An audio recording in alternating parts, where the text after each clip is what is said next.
Bonjour, voici les céréales et légumes secs que j'ai en fait. Donc comme vous pouvez voir, j'ai de la semoule d'orge. Je vous montre vite fait ça ressemble à quoi. On voit pas super. Donc voilà. J'ai du quinoa blanc. Pareil, je vous montre vite fait. Ça ressemble à ça. Flageolet vert en fait là. Au fond c'est du flageolet et au-dessus c'est du haricot rouge comme il me restait un fond. Donc voilà. Hop. Bah, des lentilles vertes, vous savez ce que c'est. Haricots lingots, pour ceux qui ne savent pas, c'est ça. Et comme vous pouvez voir au-dessus, là il y a un sachet parce que c'est les anciens que j'avais. J'ai mis au-dessus dans le sachet pour les manger avant. Et aussi parce qu'en fonction de la marque, il n'y a pas forcément le même temps de cuisson. Donc pour éviter de manger une partie cuite et une partie un petit encore crue, ou pas top, voilà, du pois cassé.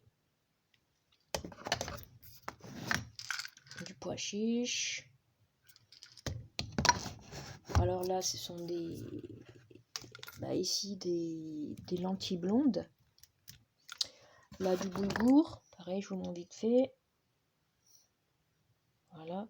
Tout ce qui est boulgour, quinoa, j'avais acheté en Allemagne.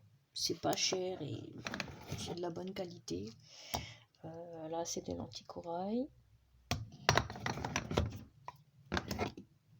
Il me semble que je vous l'avais déjà montré, je suis pas sûre, donc voilà, je vous le remontre au cas où.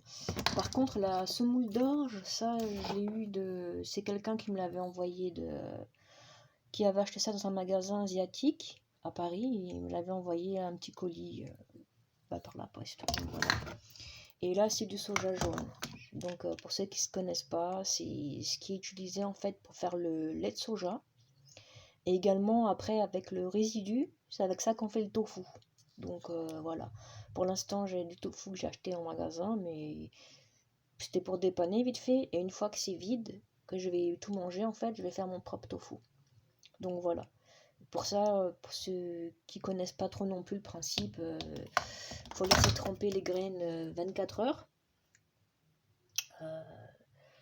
Donc voilà. Pour ceux qui ont la machine à lait de soja, après vous le mettez une demi-heure dans la machine et ça fait le taf. Pour ceux qui n'ont pas la machine, bah pareil, il faut toujours laisser tremper de toute façon. Mais après, il faut cuire pendant des heures et des heures, quoi. Donc, c'est vraiment... je préfère la machine. Tac, c'est réglé en même pas une demi-heure, c'est fini. Bah, dans la boîte ici, que vous voyez, Grain de Folie, bah pareil, j'avais acheté la boîte en Belgique. Hein, donc, voilà. À un moment donné, j'avais mis des Skittles, dedans, parce que j'adore les Skittles, mais j'en ai plus.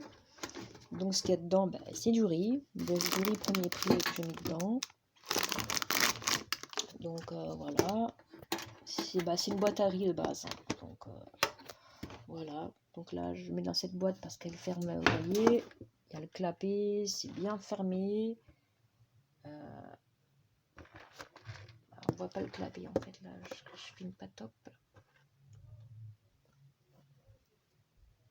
Donc, voilà, il est là. Donc, voilà. Je vais me mettre la boîte de côté. Donc là, c'est du éblé. Ici, c'est du couscous. Et ici, c'est de la farine de blé. Je mets dedans la farine de blé parce que avant, je mettais dans une grosse boîte. Je mettais 5, 6, même 7 paquets de farine de 1 kg dedans. Franchement, la boîte, elle était nickel. J'avais 2 boîtes comme ça. Une pour la farine et une pour les... je mettais des pâtes, tout ça dépendait de ce que j'avais plus ou moins en grosse quantité.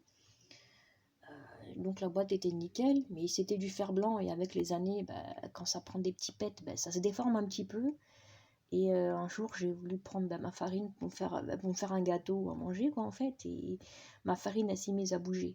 Donc, on va dire, j'ai jeté, j'ai remis, et j'ai encore eu le même souci. Donc, je me suis dit, non, la farine, elle est bien jolie, la boîte est bien jolie, je vais la garder comme ça, mais je mets plus de farine dedans. Donc, par précaution, si jamais je me retape des petites bébêtes, C'est un petit pot de beurre de cacahuète de Lidl, un petit pot, le pot est quand même gros, hein, 650 grammes. Au moins je vais pas balancer X kilos de farine, comme ça, voilà. Parce qu'après j'ai mes flocons d'avoine, je mets dedans en grosse quantité, mais j'ai jamais eu de soucis, jamais eu de bébête là-dedans non plus. Je pourrais mettre ma farine dedans aussi, parce que j'ai encore une autre boîte comme ça qui est vide. Mais je me suis dit je vais la garder pour l'instant, je sais pas. Donc la farine dedans dans le petit bocal là, ça me va parfait quoi. Et là c'est du flocon d'épeautre. C'est un fond que j'ai, donc il me reste pas grand chose niveau flocon d'épeautre. Je l'ai mis dans l'assiette parce qu'en dessous c'était mouillé et qu'après je vais le ranger dans le placard, j'ai pas envie de me galérer. En fait là c'est un fond de spaghetti complet qui me reste. Et au-dessus c'est un petit paquet de nouilles chinoises. Voilà, donc c'est tout ce que j'ai comme pâte en fait. J'ai pas de pâte industrielle en fait à part ça. Je vais faire mes pâtes moi-même, c'est pour ça que j'avais acheté beaucoup de farine.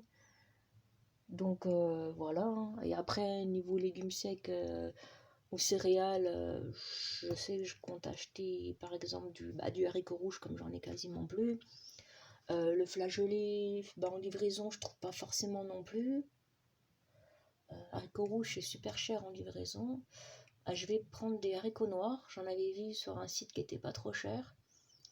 Et après j'ai un proche qui va me faire un colis de ce qu'il va trouver, hein, comme il va aller sur Paris au magasin asiatique. Et, je lui ai dit de me prendre ce qu'il trouve en fait. Je lui ai dit des légumes secs, des céréales, des choses comme ça.